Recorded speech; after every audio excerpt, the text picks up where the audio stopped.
there's a difference between posture and etiquette, right? Like if the Queen of England is coming over for tea, have proper posture, sit up straight, you know, look somebody in the eye and shake their hand. But I understand the same idea of, I honestly don't want to give you a guilt trip so that when you are watching Netflix tonight, you think you have to sit in this, you know, Buckingham Palace guard position either.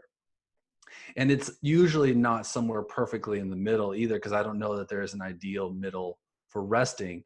It may be closer to the Netflix position, just not all the way slumped kind of down, if that makes sense.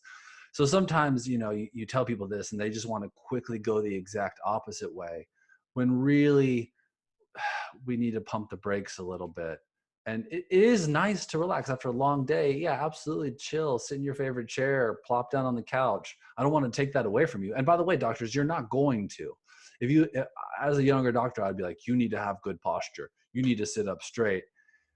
Dude, you're banging your head into the wall if you think you're going to change that in people. And if they come back and they still have bad posture when you see them in the waiting room, you know, dude, it's so hard to change another person's behavior. It's so hard to change your own behavior, let alone another person's.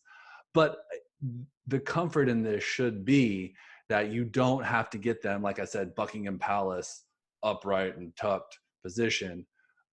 Usually you need some kind of just little buffer zone there in the middle, if that makes any sense. Yeah, I agree. And I mean, I think you're just going to give them middle back pain, to be honest, if you tell them to sit up straight, and it's not going to connect to the rest of their body or to the floor or to their legs. It's just, you're just telling them to sit up straight by using these middle back erectors that are just going to be extremely tired after 3 minutes of doing it, because normal for them is Netflix position. And 100%. And yeah, it doesn't carry over to like the true stability that we're actually looking for. On the previous podcast, we had an awesome talk with Dr. Askey, and he was talking about when that we're holding ourselves up basically with calves and a core and our vision.